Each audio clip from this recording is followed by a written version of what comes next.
Thank you so much for joining in today. We are here to discuss an important topic on strategies to decarbonize transport sector in India and the role of various ministries in the effort to decarbonize the transport sector. We have a lineup of eminent speakers today who would be speaking on topics and relevant strategies for decarbonization.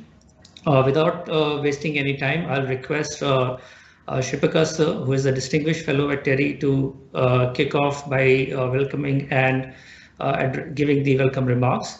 Sir, over to you. Thank you. Thank you very much, Sharif. It is a great pleasure for me to welcome all of you to this thematic session on strategies to decarbonize transportation, a multi-sector approach, because one particular action would not help in decarbonization the transport sector. The multi-sector approach is required. But yes, there are many challenges that we will discuss about. And in this session, we have got the very distinguished and eminent experts, the transport experts here, who will be discussing how the decarbonization, particularly in this country, can be hastened and the process can be hastened. Now, we also are rather very honored to have Mrs. Jaya Varma here.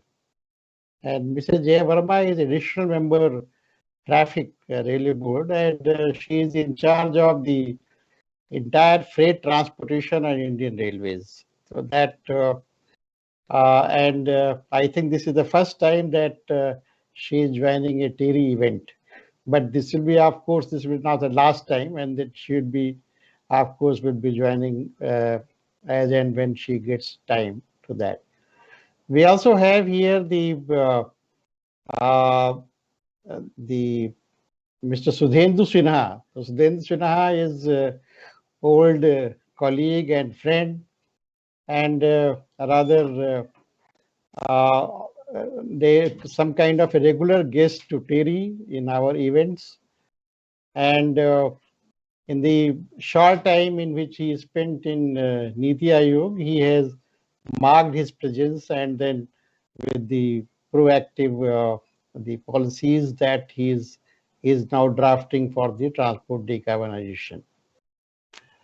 Now, apart from this, these two, we are having here, as I mentioned, that eminent distinguished speakers, which will be speaking on the panel. Professor Ashish Verma, the Indian Institute of Sciences, Bangalore, and who is working in this area, particularly finding out the solutions for the urban transportation. And then we have been working very closely with Ashish for quite some time. We have him here. And then, of course, Akshima. Akshima is the old colleague. Now she is leading the RMI India. So and a lot of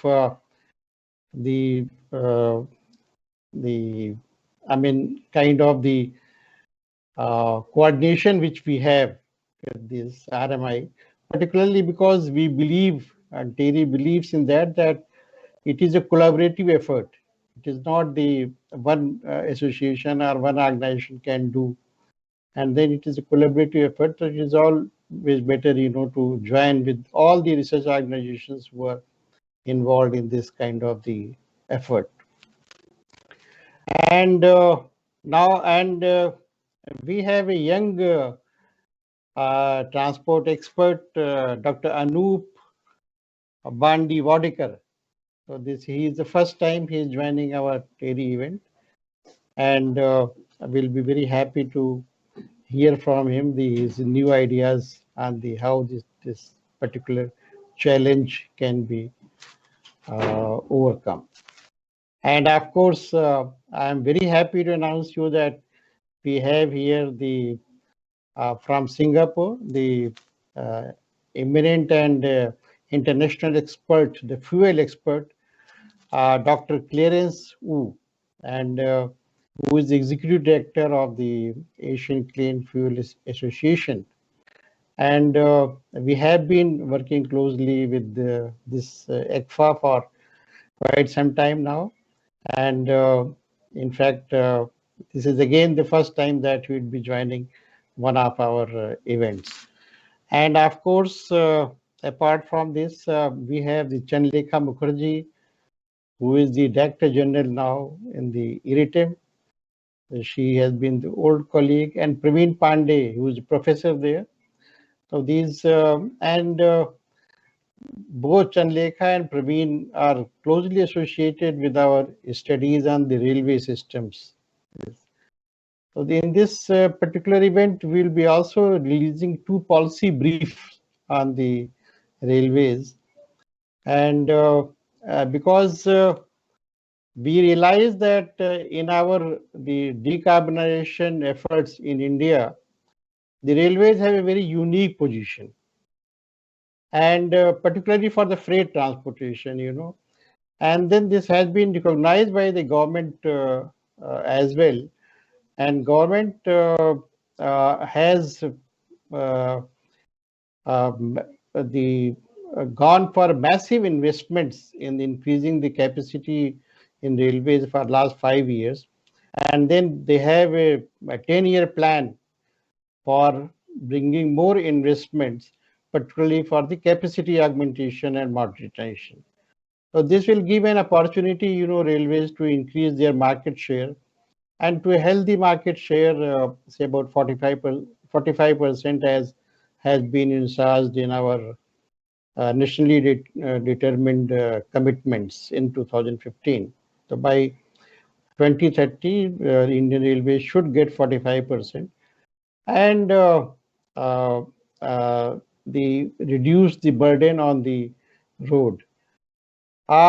In our decarbonization efforts, the one sector which is causing a great challenge is how to electrify or how to provide an alternative fuel for the trucks, motor trucks, because now the road sector is a dominant, not only in the passenger transportation, but in the freight as well. And we are still groping not exactly groping. There are solutions which are available, but looking for some kind of a proven solution which can result into the decarbonization of this particular, what we call it, hard to abate sector. And of course, the electrification is an important aspect of not only for the passenger vehicles but also for the freight transportation. And then in urban freight transportation, Akshima and her team is doing a wonderful job, that introducing the freight vehicles in Delhi and in other cities. So this is, and then other organizations are also involved in that. And then we have got those proactive policies from the state governments, which are going for the electrification of the passenger vehicles, particularly two-wheelers, three-wheelers, as well as the commercial vehicles, the buses, etc., and of course the small vehicles for the freight transportation.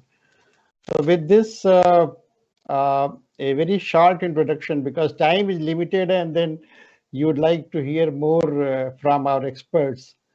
So this, and there is also a presentation by Sharif, who would be also introducing these policy briefs to you.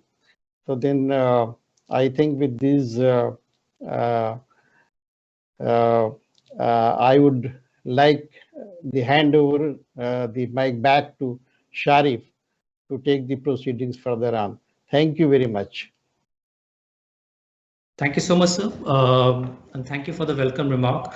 I now request Jaya ma'am to formally, launch two products and work that we have been doing One, of course, Sir mentioned about the policy briefs on railways, but apart from that, we have also been working on a very recently, we have initiated a project on National Transport Decarbonization Council, and which we will request Jaya ma'am to kind of officially launch. Ma'am, over to you. Thank you, Sharif, and thank you, Shri Prakash, for having me here. I am very happy to launch the NTDC. Please.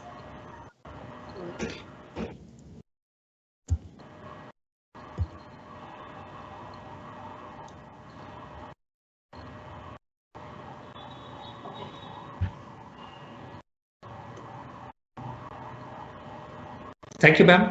Please request you for your remarks, ma'am. Over to you. Respected Shri Prakash, and all the eminent panelists here.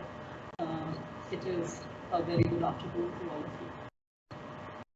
We have this pale green dot called the Earth, which is what we inhabit, and that is the only known world which has life in the known universe. However, if we continue to abuse our natural resources in the name of development and growth, we might snuff out this little beacon of life as well. It is of grave concern, therefore, to ensure that we move towards a future that is sustainable and viable for life. The Government of India, while determined to lead the Indian economy to a trajectory of growth, is also committed to achieve net zero emissions in the country by 2070. The phased plan towards this envisages reduction of emissions by 45% by 2030 itself. A key component of this future strategy is to decarbonize the transport sector of the country, which is the topic of this session also. A key component of this, while the transport sector plays a pivotal role in the economic growth of the country, it is also at the same time the principal consumer of energy and a greenhouse gas emitter. Here, the role of Indian Railways becomes critical, as already pointed out by Shri Prakash, that we are a far more greener mode of transport for the economy. I am representing the Indian Railways in this forum, so I would like to present a perspective on what the Indian Railway plans to do and how to reduce its carbon footprint in the coming years, what we are doing right away and what we plan to do in the near future. As we all know, the freight ecosystem of India is estimated to be around 4,700 million tons, and Indian Railways is carrying a 28% to 29% share of that. This modal share has gone down from 1950, when we were carrying around 80% of the traffic. It has gradually reduced, and we know there are many reasons, and we know most of them. The road sector has received a massive infrastructure push in the past decade, and they have a certain edge over the railways in this regard. The railway infrastructure development has not been commensurate for the past many decades. There is a huge demand and supply gap. We also have a very skewed kind of movement of traffic, a pattern of traffic over the railways, where the 7 major routes, which only comprise 16% of the railway network, carry 60% of the traffic. And most of 70% of the network is oversaturated, and it requires major capacity overhaul and augmentation and modernization. In addition, we also have a burden of social responsibility, which is estimated to have grown by more than 206% over the past 10 years. And at this, in the last financial year, it is assessed to be an amount of 56,652 crores. And this amount of social responsibility is offset by the freight tariff. And as a result, the fare to freight ratio gets adversely impacted, and we have a rather poor freight ratio as compared to the rest of the world. It makes rail non-competitive in many sectors, especially non-bulk and in short-range traffic. However, we have been trying to make amends, and for the past 5 years especially, the narrative has changed. As already pointed out by Shri Prakash, a massive amount of investment has gone into capacity building and modernization. The target is, of course, to have a modal shift back towards the railways and to achieve the target of 45% by 2030, where we are expecting the total freight environment to be ecosystem to be about 8,200 million ton plus, and we expect that Indian Railways should carry 3,160 million tons by 2030. We have been targeting that apart from this modal shift, the Indian Railway should also move towards net zero carbon emission. The target is to achieve that net zero by 2030, and both these laws, which would mean a modal shift towards the railways and achieving a 45% modal share and having net zero carbon emissions by Indian Railways by 2030, we expect or estimate that this itself would reduce the carbon emissions by 60 million tons annually. How to achieve this modal shift? The Indian Railways has been adopting quite a few strategies, especially for the past 3 years. Many policy initiatives have been taken, and there has been a considered strategy to have what we call demand pull and supply push. In the demand pull, we are taking all kinds of policy initiatives to encourage customers to come back to us. If we want to mention a few things, for example, in this paradigm shift, we have started responding very aggressively to traffic rationalization. And there is no longer a monopolistic approach of take it or leave it. A slew of measures have been taken, like right pricing through freight concessions, automatic rebates in the traditional empty flow direction traffic. Now nobody has to apply, the system automatically generates it because the system understands what is the traditional empty flow direction. There used to be many restrictions on the distance, minimum distance on which a traffic can move, or the kind of destinations, 2-point destination, multi-point destinations, the minimum rake size. All these have been relaxed to a large extent. Ease of doing business. Railway has been notorious as far as doing business with railways has been considered. It comes across as a very non-customer friendly, unfriendly organization. So there has been an IT push in that direction so that the human interface is eliminated or reduced as far as possible. We have gone for e-registration of demand in a very big way, and it has been rolled out on a pan-India basis. So you don't have to come to the railways to physically to register a demand. You can do through the system itself. The allotment of rates against demands, it has been started for iron ore, it has been improved further, and what we are planning to do is to take that kind of rate allotment for coal loads, which would take care of about 50% of our traffic, bulk traffic. Similarly, we have traditionally disincentivized non-bulk customers, short lead customers.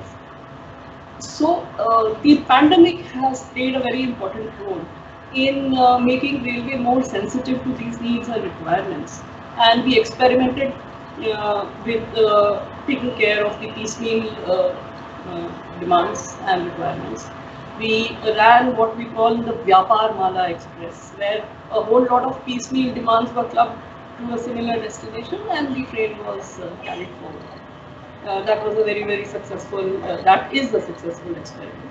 Similarly, we also tried to, and we still do, ran Kisan specials to take care of the perishables and to ensure the supply is maintained for essential goods, including food grain and medicines and even oxygen we carried in a very big way.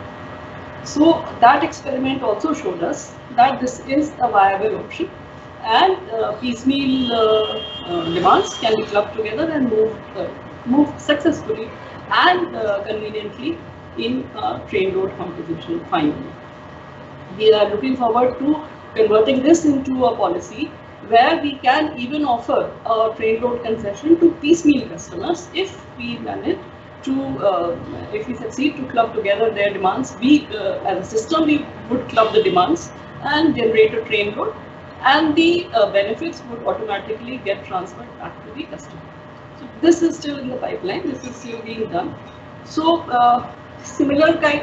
Another thing that the railway is notoriously bad for is no guarantee of transit time. We again looked at the exim container traffic, and for that we have ensured that the transit time guaranteed for these exim containers has been met. The commissioning of the DFC, part commissioning of the DFC corridor has played a very big role in this, and it has allowed us to give certain kind of assured transit time. And we hope that as the capacity gets augmented and more capacity constraints get eliminated, we would be able to give this kind of transit assurance to many of our customers. Similarly, there is a push to invite private investment into owning wagons, into owning infrastructure. The new Gati Shakti cargo terminal policy also encourages customers to come to us, and with a minimum amount of investment, we take care of most of their requirements, and they are able to set up their own sidings and terminals so that the end mile costs are reduced. End mile costs and multiple handling is again a field where the railway business becomes a little more disadvantaged. So we are trying to go and ensure that as far as our bulk customers are concerned, at least the end mile connectivity business is eased out and handling is minimized. Also, containerization is being encouraged in a very big way. There is a proposal to integrate postal services with the Indian Railway services, so that the end mile logistics are taken care by the postal department, which has an outreach right into the hinterland of India, and parcels can be picked up from a village house, can be compiled together, collated together, and work together. They can come in what are being called Gati Shakti boxes, small boxes, which can be logged in the customer's premises itself to ensure that the commodity or the consignment is taken care of and is not damaged. Or if they are willing to bring it to the post office segregation center, it can come there and get aggregated by the post office and be brought to the railway center, where it can again then run as a part of a train. That is again something which is likely to be announced very quickly and very soon. We are also looking at partnering with the road sector in a win-win kind of a situation. Wherever we have idle capacity available, we are encouraging the ro-ro operations, especially on the DFC, on the western DFC between Rewari and Palanpur. This has been a very, very successful measure, and already many what they call trucks on train are running on this section. So with all these measures in place and many more in pipeline, Indian Railways has, even in the pandemic hit year last year, we've been able to do record loading of freight, and it has been more than 1230 million tons, which has also increased the modal share, and the modal share is pegged to be somewhere touching 30% now. So for the past 5 years, there has been a major thrust in augmenting the railway network, because what we are realizing is that the freight business is waiting to come to the railways. We only need to have the capacity to carry it, and the wagons and the locomotives to carry it. So in Vision 2024, which is an interim vision where we have planned to carry 2024 by a million tons by 2024, which basically works out to something like 5.44 million tons per day. We are already in the month of January carrying 4.2 million tons already per day, and we can easily carry up to 4.5, 4.8 if we had the wagons and if we had the capacity in place. So with the infrastructure coming in place, the National Rail Plan has also taken care of this requirement. The projects which are already sanctioned, the capacity augmentation projects which are already sanctioned, they have been identified as supercritical and critical. There are 58 supercritical projects and 68 critical projects. The supercritical ones are prioritized for completion by December 22 and the critical ones by March 24. And in addition to this, Indian Railways plans to complete 100% electrification of its network by December 23.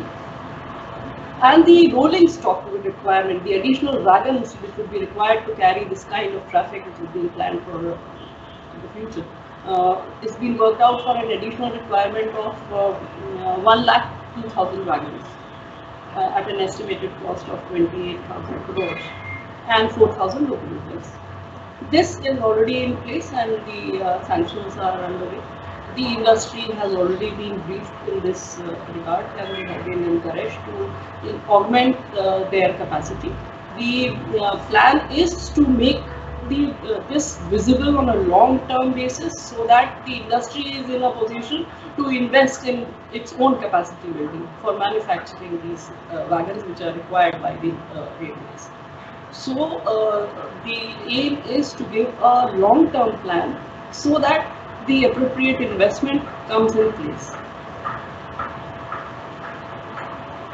Also, in addition to all these measures which are being taken to make the modal shift towards the railways, the emphasis to ensure that the energy being used by the railways also comes from clean sources is also a very, very important step, and that is also being fast-tracked now. It has been decided to make Indian Railways net zero by 2030. So, in this regard, apart from ensuring 100% electrification, it is also assessed that the total power requirement of Indian Railways was 2.0 gigawatts, of which 2.75 gigawatts came from thermal power this year. It is expected that by 2030 this power requirement would be about 8.2 gigawatts and 90% of this would be coming from renewable sources. And there is a thrust to move towards using greener fuel, and experiments and technology is being encouraged to come in for hydrogen fuel and for methanol mixing, etc. And all those things are also in the pipeline. So this in brief is the vision that the Indian Railways has in place to move towards making the world a more sustainable and environment friendly place. And I think the role played by NTDC would be very, very useful in this regard, because as Shri Prakash sir pointed out, it's not just the railways who is there in this environment to make this carbon free, minimize the carbon emissions. So that it is a multi-sectoral approach. It requires a modal agency which would facilitate and encourage everybody to move towards and grow towards in this direction, to point out the policy gaps, to make sure that the policies are moving in the right direction, and to ensure that there is cooperation and symbiosis between the various players in this field. So I think this is a great opportunity and a great initiative by TERI, and I wish you all the very best. Thank you very much. Thank you so much, ma'am, for your highlighting some of the initiatives undertaken by railways. I understand that it's a very small time to kind of summarize the initiatives that IR is undertaking.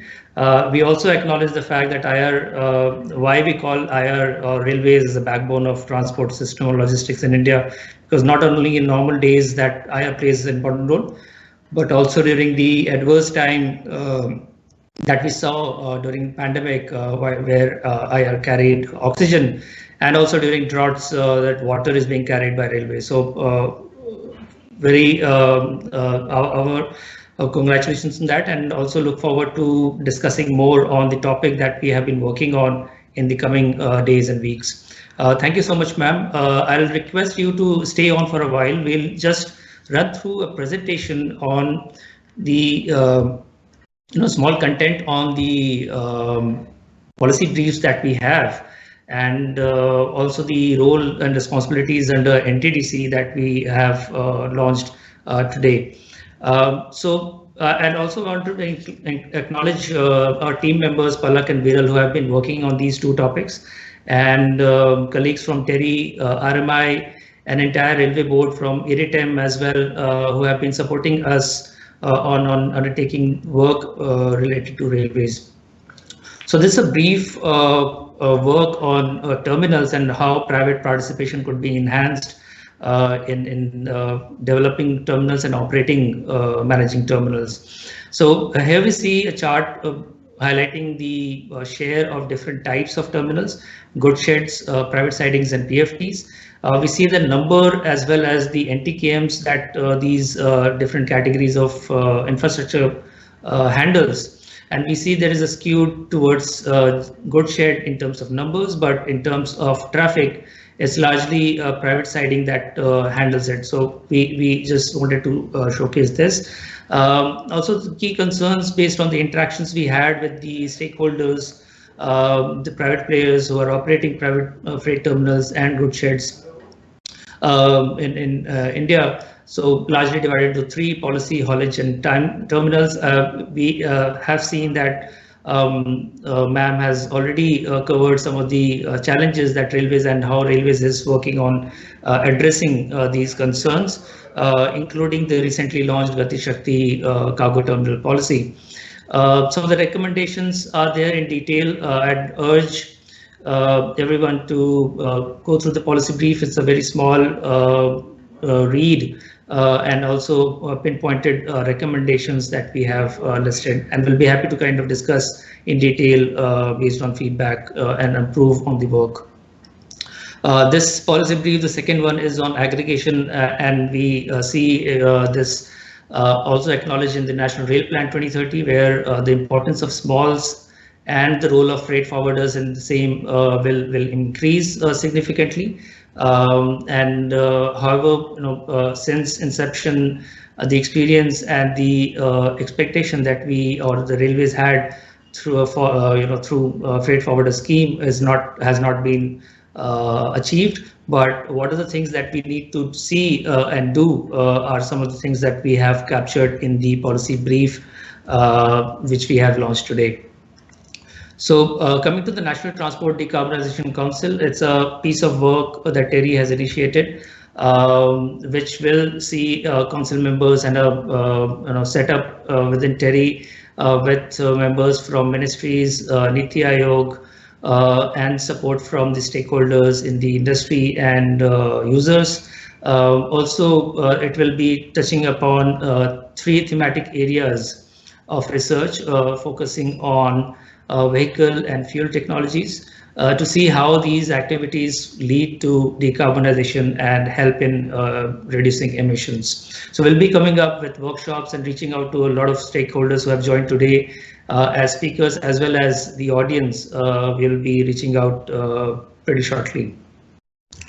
Now, coming to the topic of discussion today, I'll just run through. I understand we should give more time to the speakers and the panelists. I'll run through some of the key points. We have seen Prime Minister announcing a 5-point agenda on reducing emissions at the COP26 event in Glasgow. And then we have the transport sector, which contributes significantly towards carbon emissions, and how particularly the road transport sector, where a lot of passenger and freight demand would be coming in from. Now we did a small analysis on emission reduction scenario-based analysis, and we see that on the right you see the power sector and transport sector analyzed together. In that we see if there is no deep decarbonization happening in the power sector, the benefit from decarbonizing transport sector in a high impact scenario would be lower in the overall pictures that we see. So it's important, while decarbonizing transport, we also decarbonize the power and electricity sector. We have seen the commitment going up in terms of carbon emission intensity of GDP in the recent times, and through our analysis, we see that it is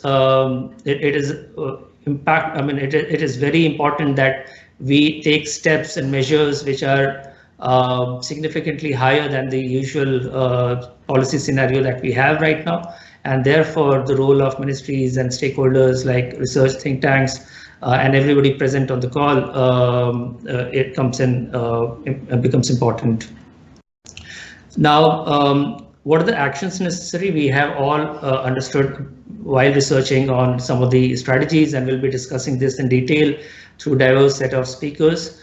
And then these are the topics that we have listed for today, and we'll request the speakers to kind of capture in their speech as well. So with this, I'll thank the additional member traffic, Jaya ma'am, for joining us and releasing the policy briefs. And I'll also hand it over to Sudhendu sir for taking the panel discussion forward. Jaya ma'am. Thank you so much, Sharif, and thank you, sir. I'll be taking leave. Thank you, and wish you all the best. Thank you, ma'am. So Dendu sir, now I think it's time for the panel discussion. We'll hand it over to you to take it forward. Thank you so much, sir. Thank you, Sharif, and let me congratulate TERI for this flagship event of this WSDS. And I think this is the 21st year, and I've been associated with this TERI event because of Mr. Shri Prakash for quite some time. And Mr. Shri Prakash, as he rightly said, that it is almost 25 years of association with him, and almost he has been a kind of mentor for me. So to all the distinguished panelists who are here for the day, Professor Varma, Akshima, Dr. Anup Vandivadekar and Clarence Vo.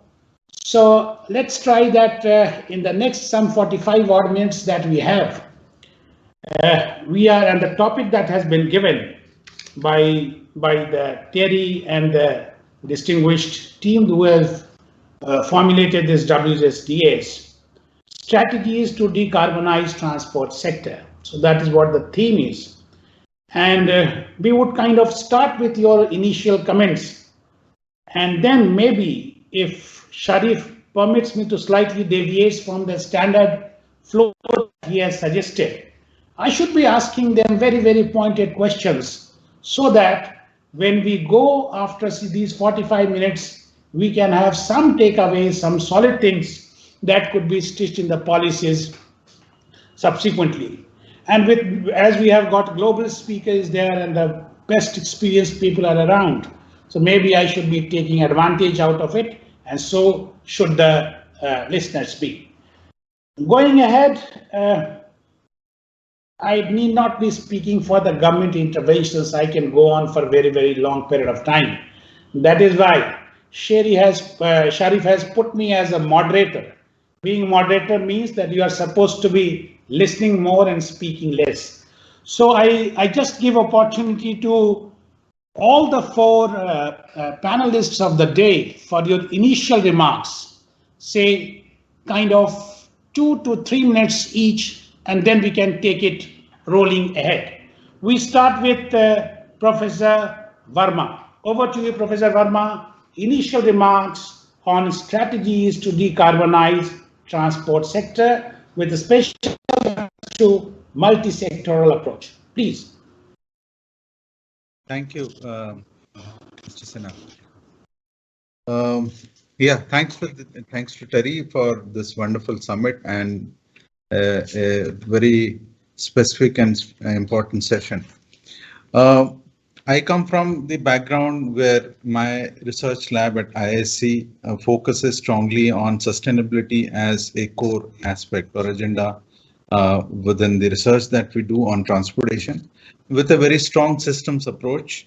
And when I say systems approach, it essentially means solving core transportation problems, whether at urban, regional, or intercity or national level, with a strong understanding of how it connects to other systems, connect to externalities, whether it is carbon emissions, other, tailpipe emissions coming from transport sector, impact on even quality of life, health, livability in cities or regions, and so on and so forth. In fact, also how urban, land use pattern changes.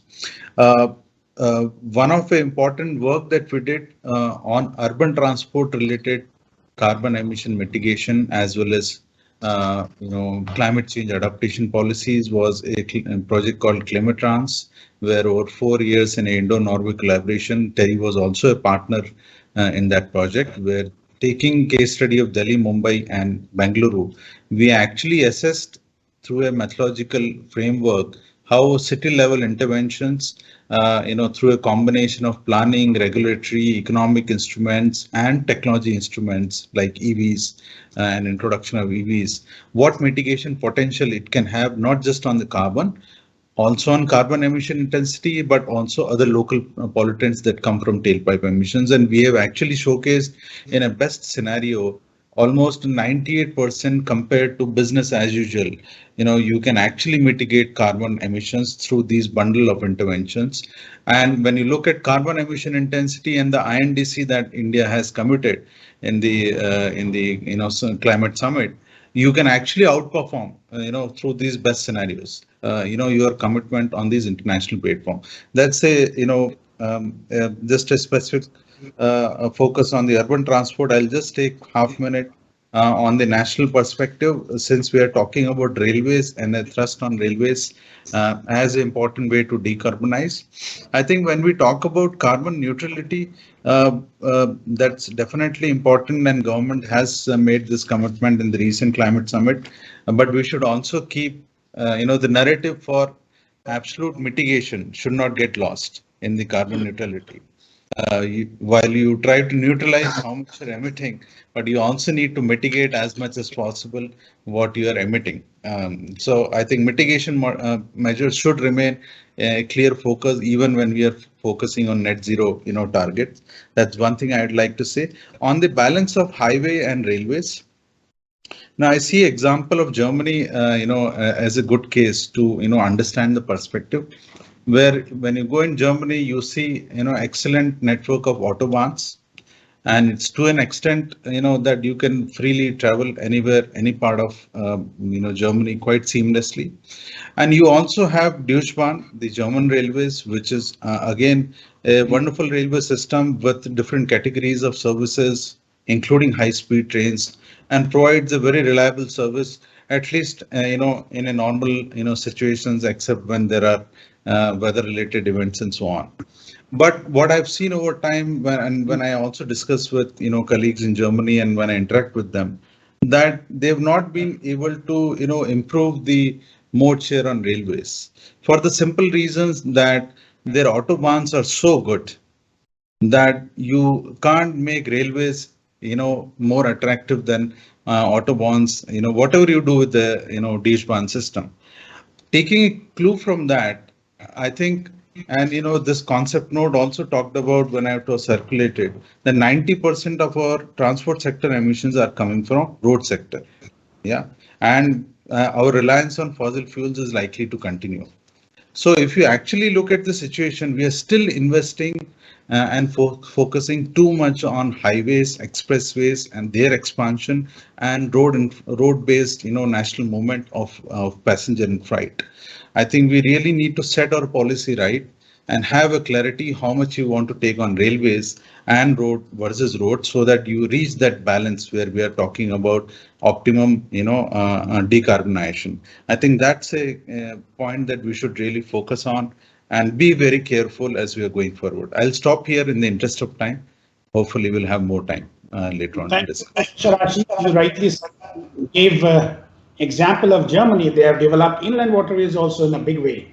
And of course, autobahns are the best.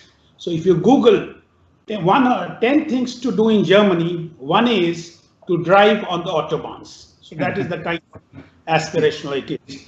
So Akshima, you were there at COP26, and your commitment has been really profound. You have been with us in developing state EV policies also on behalf of RMI. So for your initial remarks on strategies to decarbonize transport sector, multi-sectoral approach. Over to you. Thanks. Thank you, sir. It's an honor to speak in a panel moderated by you and in the presence of such eminent experts. So just to respond to the topic that you mentioned about the strategies and in particular the multi-sector approach, just want to start with the fact that, where we are today, if you look at the 2020 as our baseline, where we are in terms of emissions, we are emitting close to about 500 million tons from the transport sector. And where we would be in 2030 will almost double. So some projection says 900 million tons, some say 1 gigaton. So we will assume that we will almost double our emissions if we are really not doing much and the BAU kind of continues. What is important here is to note is that, it's really the freight emissions which will actually double more or will increase more than the passenger emissions. And I think as a country so far, and a lot of other panelists, including you've highlighted, our focus has largely been on reducing emissions, decarbonizing the passenger transport sector. And when I look at these projections and I see freight emissions more than doubling, increasing far more than actually how passenger emission trends are, it just, first thing comes to my mind is that, it's time now as a nation, we start focusing on freight emissions. We have to start taking action in a manner that we can reduce freight, emissions starting now. So just on that note, where we would be in 2030, I talked about 500 million tons to 1 gigaton, and these numbers become significant because if we have to work, we need to work with a target. And particularly when I hear, Prime Minister speaking at COP26, I look back at our own sector, transportation sector, and say, okay, what is our goal? If Prime Minister is talking about 1 billion tons by 2030, what is that we as a sector, we as a community have to contribute?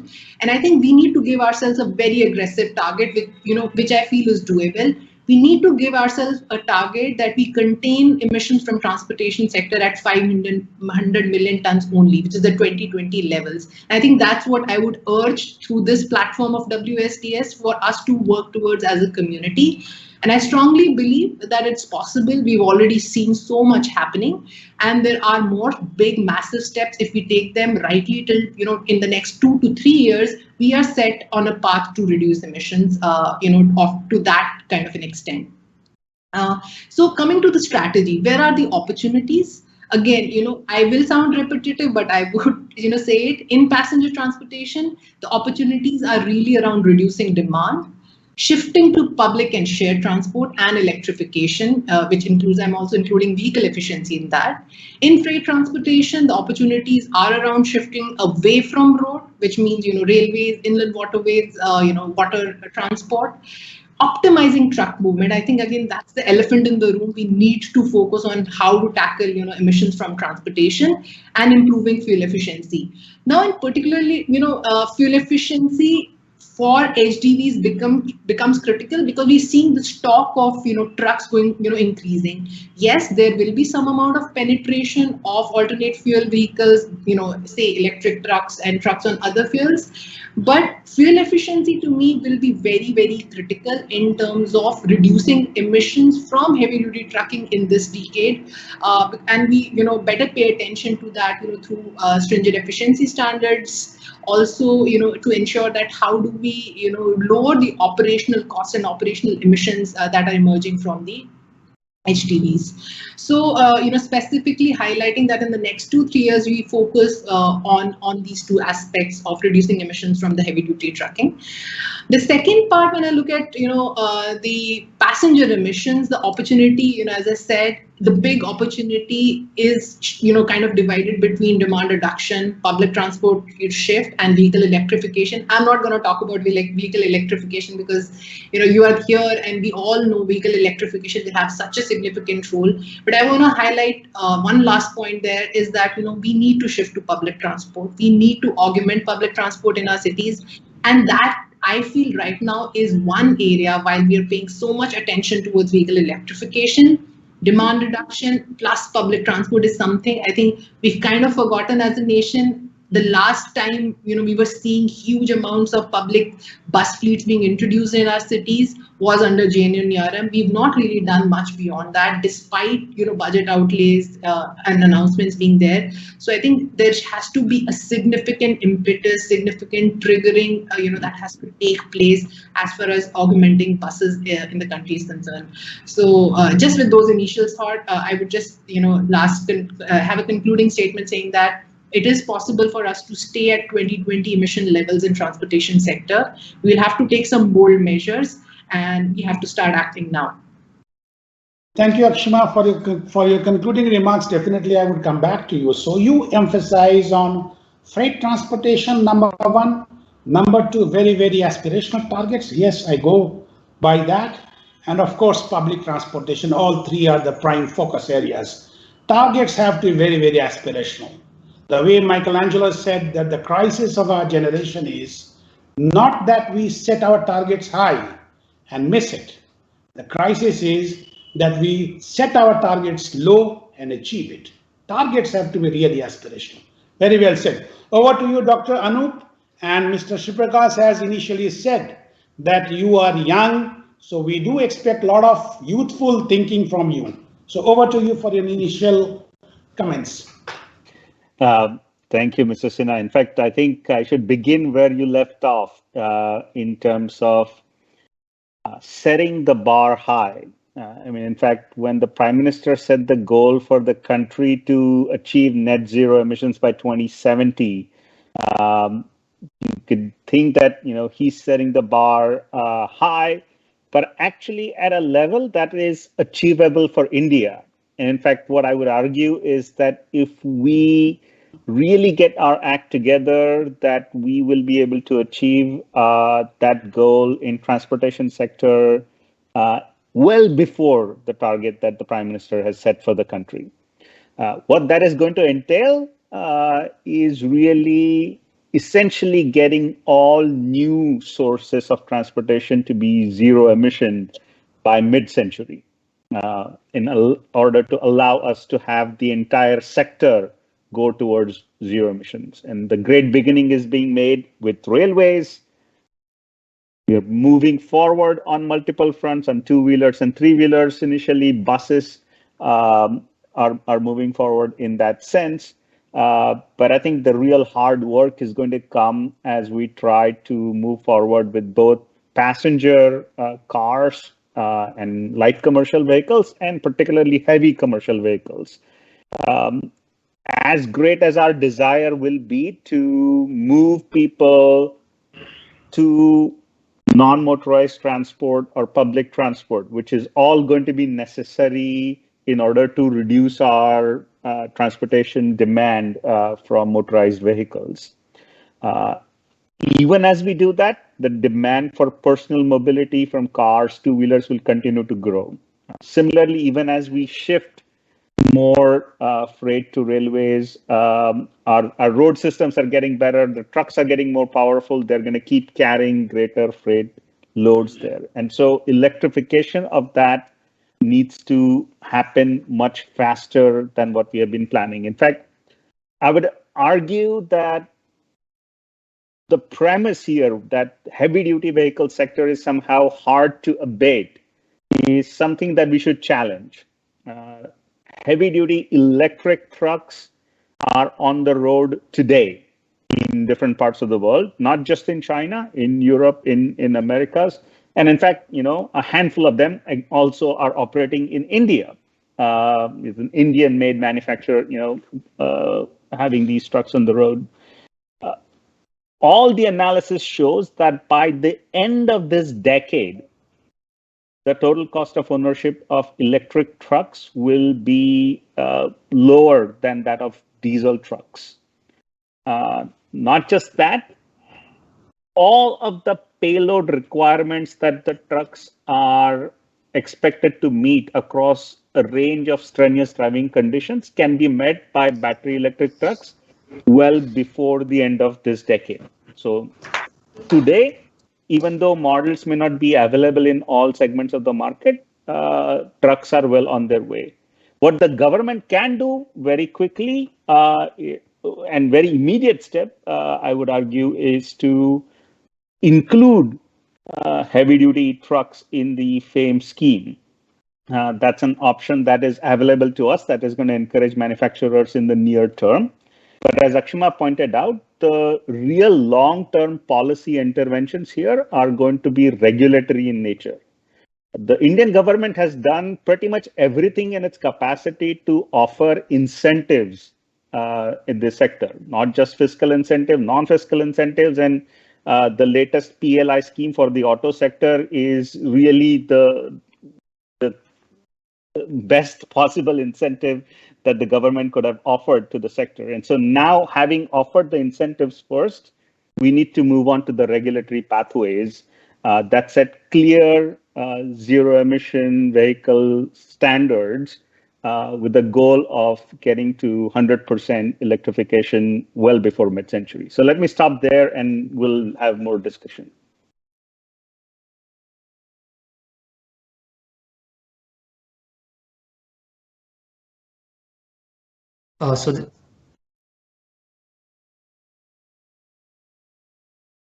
Thank you, Dr. Anup.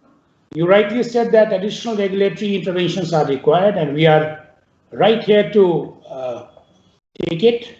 The best part is that today industry says that whatever government could do in the field of electric mobility, they have done. So that gives a lot of confidence and a lot of kind of support and satisfaction that, okay, the process that you have adopted, that is, it does need recalibration, but definitely a lot of confidence is there. Over to Dr. Clarence Wu. You come from Singapore, I presume, and then that is a place where transport is really, am I wrong, sir? Singapore? Yes, I come from Singapore. Sure. So that is a place where transport has taken many, it is a transformational kind of, I would say. So while driving all along the Orchard Street, or maybe the way you have controlled access to your central business district through staggered entry fees and things like that, that is really something great. So over to you for your initial comments. Dr. Clarence Wu. Thank you very much, Dr. Sinha. Good afternoon, Dr. Prakash, friends and colleagues. Thank you for inviting Asian Clean Fuels Association to this event. I'm honored to be part of this discussion panel. I just want to give you a quick brief about my organization and myself. I've been involved in the energy business industry for over 30 years now. And Asian Clean Fuels Association is a non-profit organization that's based in Singapore that was founded in year 2000 by multi-internationals. Nationals. And also at the same time, the focus of our association is to promote and encourage Asian policymakers on the development and use of clean fuels based on three important attributes. First and foremost is cost effectiveness, which is very important to the members of the public, the improvement to the environment, and finally, sustainability.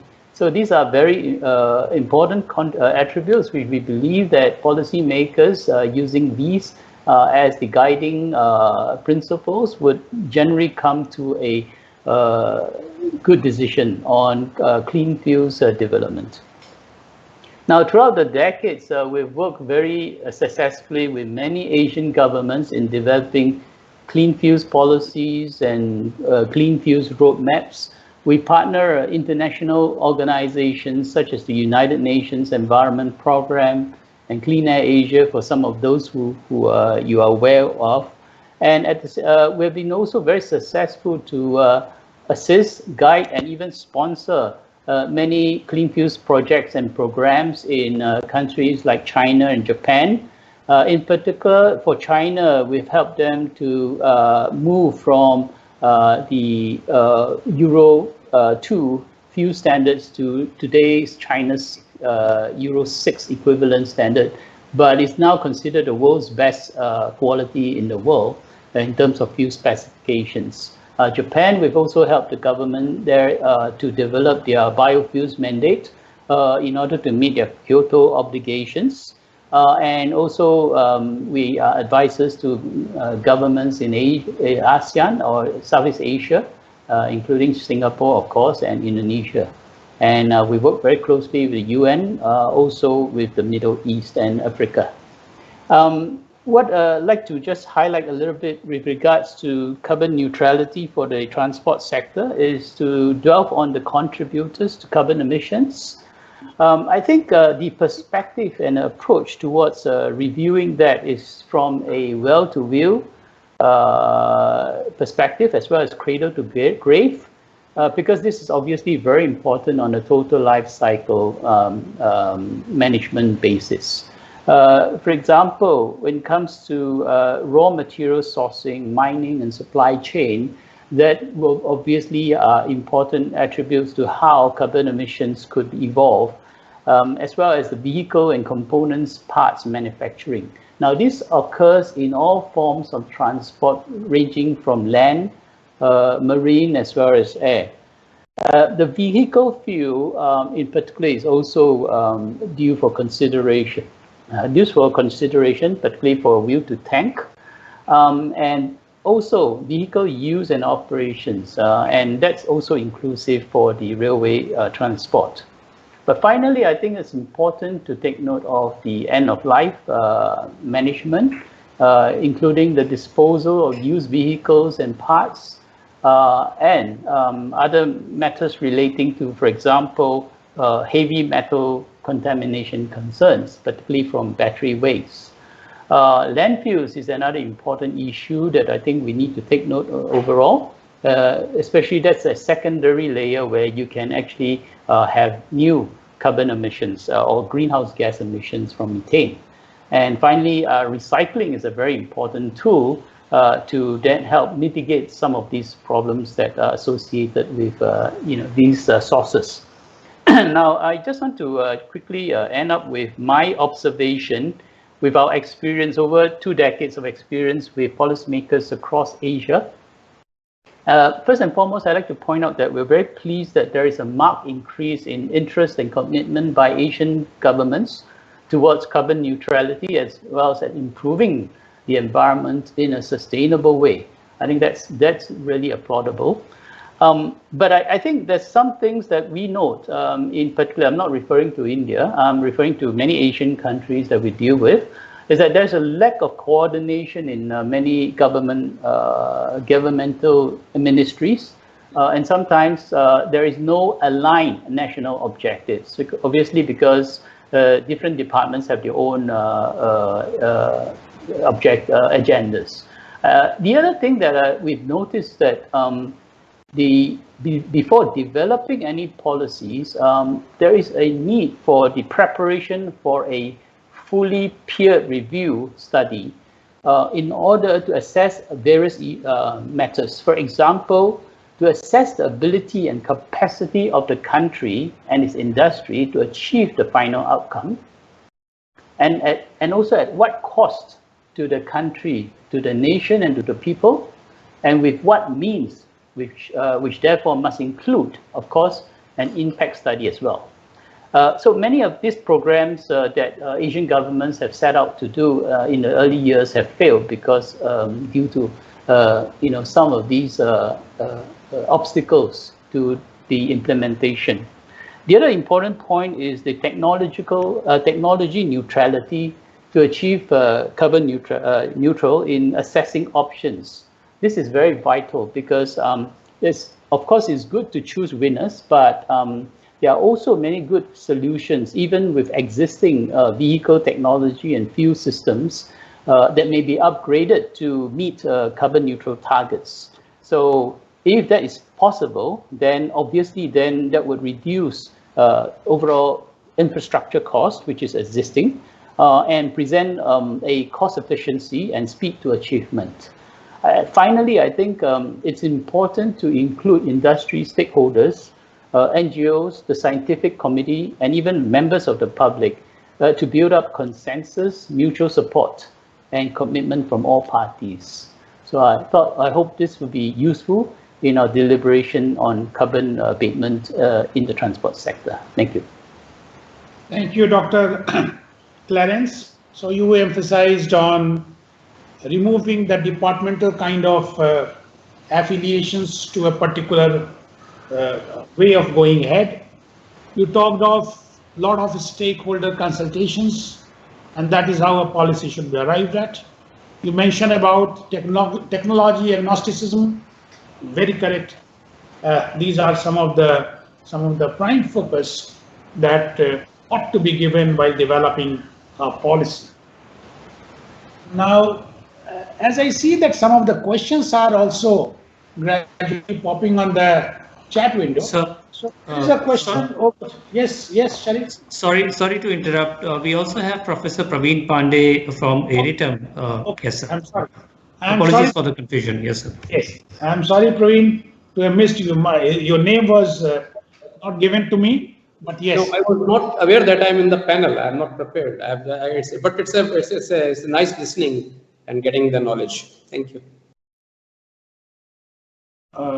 But yes, you can, Praveen, you can definitely, Praveen itself means expert. So you don't have to. No, thank you. No, thank you. It's nice listening to you. That expertise is innate there.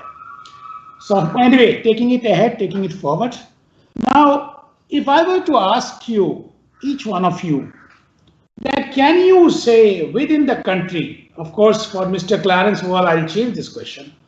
Within the country, can you identify one example that on, say, this decarbonization initiative that could be replicated in other geography of the country?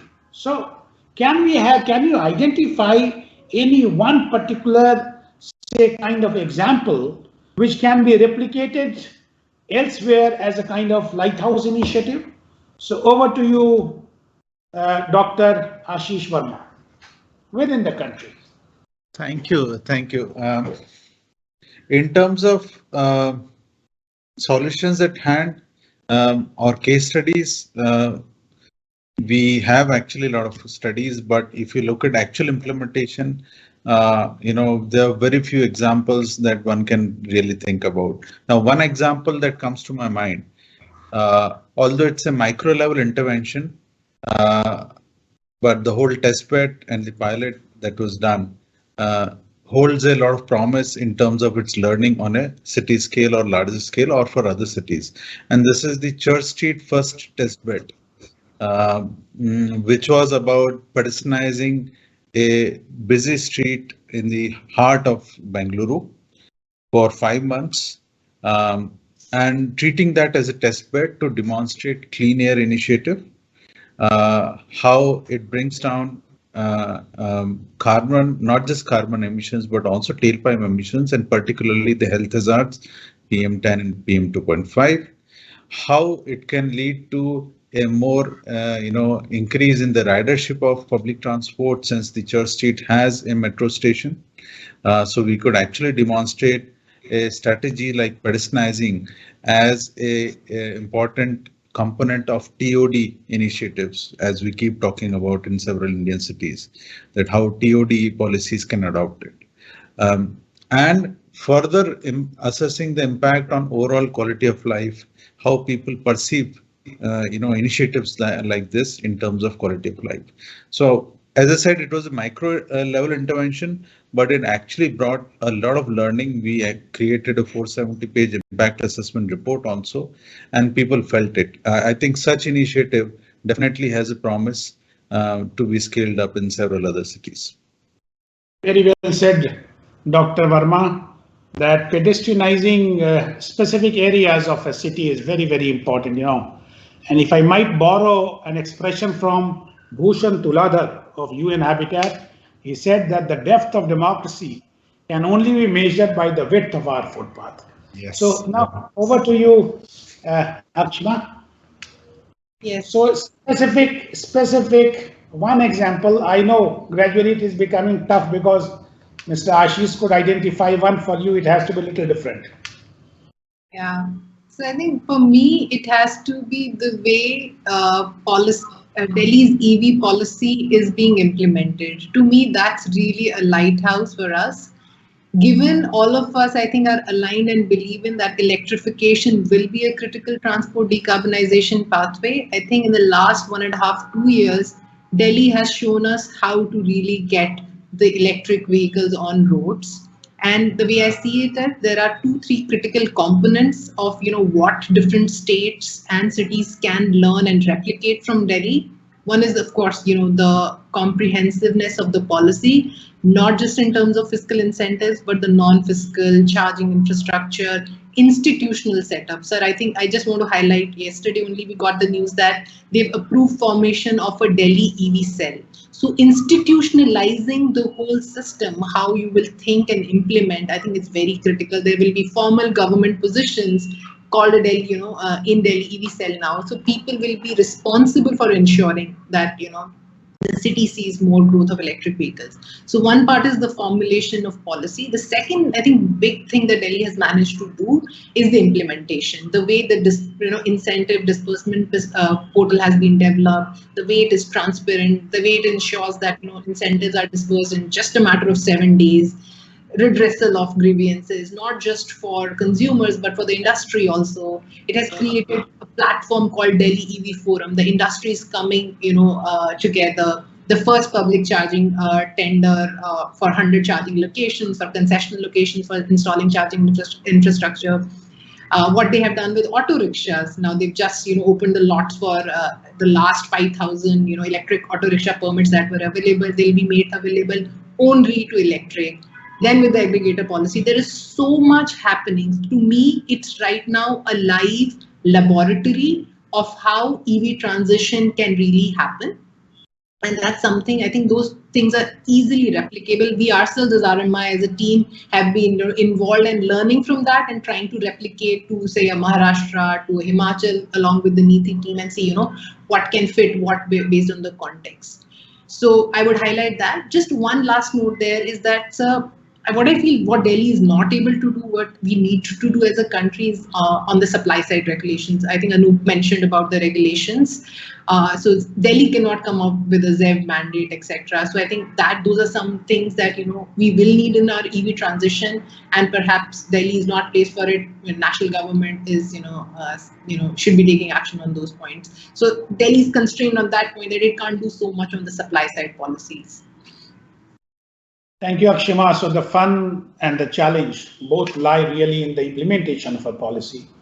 And let me just inform you, you know it well, that most of these 9 cities where 4 million plus population is there, they are developing it in their own way. And I would call it that all of them are taking it in a very, very aspirational way. So be it Bangalore, be it Mumbai, of course, their focus areas are different. So maybe one solution for all may not work, but yes, Delhi example is definitely a lighthouse example. Over to you, Dr. Anup. Certainly. Let me sort of combine elements of what Professor Varma and Akshima talked about in terms of really thinking about zero emission areas. And we actually have an aspirational example in India, in Kevadia, that a zero emission zone is being established, where only non-motorized transport and zero emission vehicles will be operational. That precisely encompasses the vision we ought to have across cities in India, where we are encouraging not just zero emission vehicles, but non-motorized transport as well. Recognizing that not always non-motorized transport will meet all the needs, but then whatever vehicles we had are then electrified. That as a policy has tremendous potential, and we are already seeing it play out not just in India, but internationally play a huge role in moving forward, cycling, moving forward vehicle electrification. So that's one example. That we have a kernel in place, but if we can replicate it across hundreds of cities in India, we would see transformation. Yes, very well said, Dr. Anup. Kevadia is definitely a good example. And that is why, let me inform you that Lakshadweep wants the complete union territory to be kind of in the same way. So does Ladakh has got aspiration. Himachal has decided that at least 3 of their cities, which are primarily significant from tourist point of view, whether it's Mandi, Dharamshala, so they want them to be completely, again, it has to be zero emission zone, zero emission district kind of space that they require. Now we are coming to the final round, and of course I'll drop my questions. I'll just go in for a concluding remarks and maybe kind of some direct. I'm sorry, I missed out on Dr. Clarence Wu. So Dr. Wu, I would be asking you one international example that could be easily replicated with us, and of course pedestrianizing, completely making zero emission zone, those things are now over. You have to come out with something new that could easily be implemented in our own country. Over to you. Thanks very much. Well, coming to a complete zero emission, something new, I think there's a lot of I guess programs that's already been formulated, but what I can do is maybe give an example in Singapore in order to see how it could. We are a small city, but perhaps it can be duplicated in Indian cities to some extent.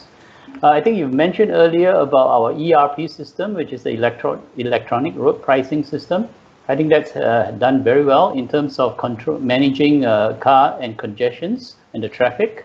And also getting more members of the public to move to mass transport systems and reducing vehicle usage and mileage.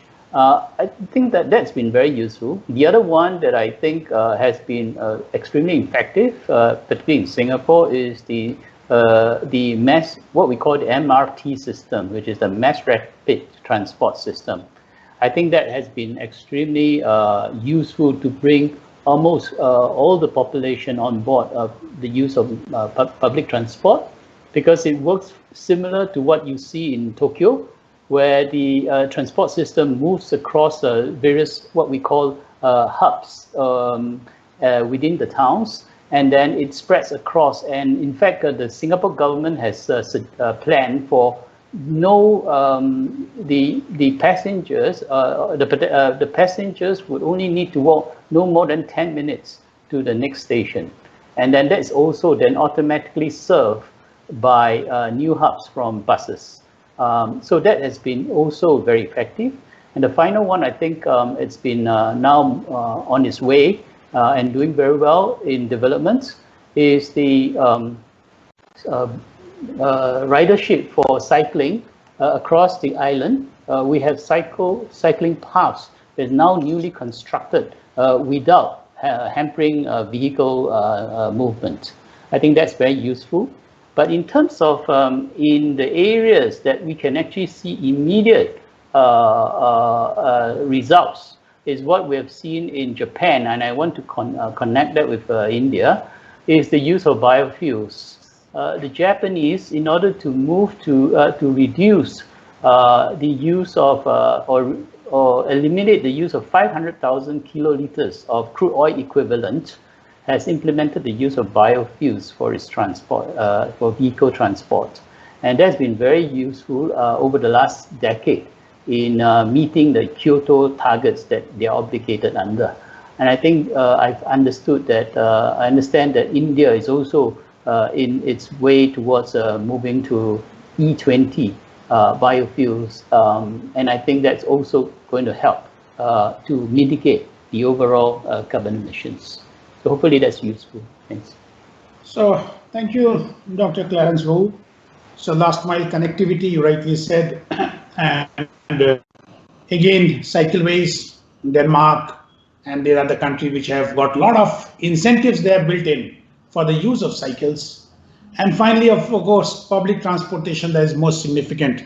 They say that the great cities are not where poor use cars. They are the ones where rich use public transport. So that is what, if I recollect, Bogota mayor's statement is like that.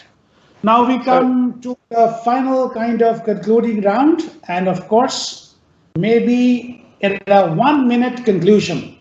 So that is the kind, and of course, to Mr. Praveen Pandey. Now, Mr. Praveen Pandey, am I audible to you, sir? Yeah, sir. So you will have more than 1 minute to wrap up the program. Okay. So we start now. We reverse the clock. So we start with Dr. Clarence Wu. So your 1 minute kind of concluding remarks, Dr. Wu. Thank you very much. Sorry, apologies. Just now I was cut off from the system, but I think yeah. Well, I think I just want to share that I think the types of carbon abatement measures, I think I have noticed that the stakeholders here have identified exactly what needs to be done. In my view, we're looking at the vehicles itself, the fuel, and the choice of transport. And I believe that the various industries that are involved in this transformation are very well aware that they have a responsibility. And that's why bringing them on board, all the various companies in this business would be very useful, and I think they are putting a lot of effort in meeting those objectives and goals. So I see a lot of promise here, and I wish India and all of you the very best in meeting your plans, your goals, your objectives towards carbon neutrality in the coming years. Thank you very much. Thank you, Dr. Wu. Very, very optimistic kind of concluding remarks. Over to Dr. Anu. I would say essentially 5 points. One, we should set long-term zero-emission vehicle deployment targets. Whatever they might be, 30% by 2030, 80% by 2040, whatever the number might be, but codifying them as part of our commitment is essential. Second, we already have first rounds of fuel efficiency standards done for passenger cars and heavy-duty trucks. It's really high time that we put in place a timetable for a 2025, a 2030, a 2035 round of efficiency standards for those vehicles. Third, as I already mentioned, we do need to ensure that the FAME incentive program continues beyond 2024 for at least 3 more years and includes heavy-duty vehicles and cars from now itself. 4, we need to continue to commit to public infrastructure investment in charging, refueling infrastructure. And 5, perhaps maybe not as well recognized, but really focusing as much on consumer awareness about not just the potential, but the feasibility of zero-emission vehicle technology in India today. Not in some distant future, but the fact that it's feasible and available today, I would say that would set us on the right path. Thank you. Thank you. Thank you, Dr. Anup. Akshima, concluding remarks, just a minute. Jam. Yeah, no, I want to repeat and second what Anup said, which is on the targets. I said it earlier also. I think it will be good that we work with a target, both a 2030 and perhaps a 2050 target as well. And while we set that target, it will be important. One of the targets which I feel and I want to propose, which Sir you and Niti have also said, is that all states to have EV policies. Not just EV policies, I would say very aggressive, good EV policies, because I think that is really what we're seeing is working really well. Second point I want to make is that I think the next window of 1 to 2 years, now that we've done a lot of money being available, that part we've already done. Now we need to see in the next 1 to 2 years which are the regulatory triggers we need to activate, particularly on the supply side. We've made a lot of fiscal incentives available. What is that we can do in terms of our regulatory levers, whether it is perhaps something like a ZEV credit mandate, around fuel efficiency standards, what all we need to activate, because if we don't do that in the next 1 to 2 year window, we are losing that opportunity and we're just locking ourselves more and more into more fossil fuel technologies and stock. So I think that's one. The last point I want to say, and I'll again repeat myself, I strongly believe, and I'm really passionate about it, we need to rejuvenate the urban bus program in the country. It definitely has to be a clean urban bus program, but we need to do something to rejuvenate that. FAME 2 is just going to get us 7,000 buses, but what we really need in our city is 1 lakh plus buses right now to get the kind of modal shift we are talking about in these models and presentations. So let's do something about rejuvenating our urban buses. Thank you, Akshima. Yes, Dr. Ashish. Thank you. Your conclusion. You have made my task easy by giving me at the later stage. Yeah. If you look at the pandemic, the COVID experience for last 2 years that we have, while there have been so many negatives that all of us experienced across the world, but there are some very good positives that we can take from it when we think about transport policy. The fact that we could adopt work from home and other kinds of flexible mechanisms, staggering work hours, flexible work hours, etc., education from home, online purchase, etc. It has shown, actually it gave us a forced test bed that we have gone through in terms of understanding how volumes can be reduced and the trip demand can be reduced, and how this can lead to reduction in the traffic congestion, the core transportation problem, but also emissions to a great extent, including carbon emissions. And we have seen during the lockdown periods and several parts of this time of this pandemic, how much we have seen reduction. Even in today Bangalore, everybody feels that the traffic congestions have gone down and there are emissions compared to the business as usual pre-COVID situation are lesser in several times. And so I think taking this experience as one of a good intervention that we have learned through this forced test bed, if we carefully use it as a transport policy intervention, for example, few days of work from home in a week, not all sectors may be able to do it, whichever sectors can do it. Some days of education from home. Schools and colleges have learned how to take hybrid classes or full online classes. It can very well happen, and other kinds of flexible working hours and so on. I think this is one strategy of decarbonization, and a overall transport related policy is something that we can really learn. Thank you, Dr. Ashish. Thank you. Now over to, it was a really good learning for all of us. Over to Praveen Pandey for wrapping it up. He is Dean of IRITEM, one of the most illustrious officers of Indian Railways. Over to you. Good afternoon to all of you. It was a great learning experience for me in the process of listening from so many experts and from so many fields. TERI is doing a wonderful job, I would say. And in fact, it was the TERI which got all of us introduced to the concept of saving carbons. So, in our probationers who are coming to the railways and going to spend some 30 to 35 years deciding the policies of railways, they are being introduced to the concept of being carbon neutral or maybe green logistics, and how optimization can reduce the need of transportation or extra wasting of fuel, etc. So I'll also subscribe to the view what Mr. Ashish Varma has told, that this COVID has taught us that how can we sustain even with less carbon emission, with less transportation. Like this meeting itself we are having, otherwise we could all.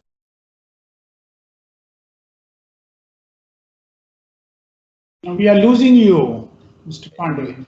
Pardon? Yeah. Please come. Okay. So even this meeting itself, we are having it in such an online fashion, and we are saving so many carbon this thing. Now, the basic facts regarding railways is how well we use our freight, move our freight traffic, so that we the cost or the carbon emission per NTKM and per PKM is the minimum. Our AMT ma'am have elaborated a lot of series of steps that are being taken. First thing, and the most important, that we are moving towards electric operations.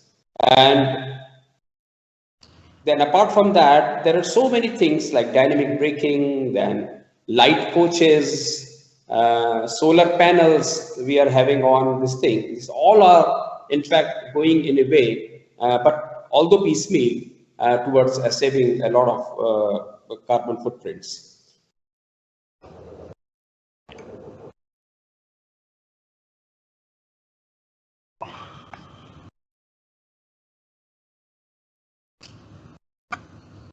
Praveen, are you there? Okay, there appears to be some technical issue. So over to you, Sharif, to take it forward, please. Thank you so much, sir. I just wanted to bring to your notice there are a couple of questions we have. I understand there are we have run out of time, but in case you want to bring it up, and I leave it to you to decide, sir. In fact, both of them I could see they are a straight drive to me only. So I was just trying to kind of think through that, because one question relates to what we are doing with respect to the ensuring that raw materials for supply chain are available. Yes, we are working through it. Kabil is working through it. We are getting into a lot of partnership kind of engagements, so that we ensure that some of the most critical materials associated with battery manufacturing, especially, they are taken care of. And that is why we are kind of stitching deals with Argentina. Australia is also gradually getting into with us. Chile, of course, it is because Bolivia earlier we had gone into engagement. There was change of guard, and that there are a lot of political issues that we could not get through.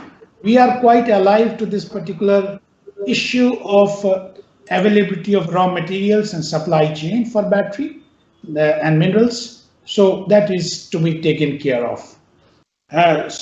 Sorry, Mr. Praveen, we lost you midway. So no, I was nearing completion. So I was just telling that railway is doing it in a pretty systematic manner to reduce the carbon footprint on the freight scenario. And certainly we have a long way to go, and certainly we'll come up and meet what targets our Honorable Prime Minister have made for carbon neutral kind of transportation. So with that, thank you very much for making me a part of such a illustrious gathering. Thank you. Thank you. Sharif, now it is your court now. Thank you so much, sir, and thank you everyone, all the speakers here. I know we have come a full circle in this conversation that we have. We started with railways, we have ended with railways, and that's what we are trying to achieve in the decarbonization strategy. We started with railways having the modal share, large share in that, and we aim to achieve that. So hopefully we'll come to that as well. I just wanted to thank all the speakers who have joined today, Ms. Jaya Varma Sinha from Railways, Sudhendu sir from Niti Aayog, Professor Ashish Verma from ISC, Dr. Clarence Wu from ACFA, Akshima from RMI India, and of course Shri Prakash sir from TERI, and Professor Praveen Pandey from IRITEM to join us on this important discussion. Thank you, everyone. We'll be reaching out to everyone on the release of policy briefs and NTDC as well. And so on that note, I'll end I'll take and thank on behalf of TERI. Thank you so much and have a nice evening. Anup, I understand that it's very late in the night for you, but thanks, especially thanks to you to join at such a dark hour. Yeah, thank you. Thank you. Thank you. Thank you. Thank you.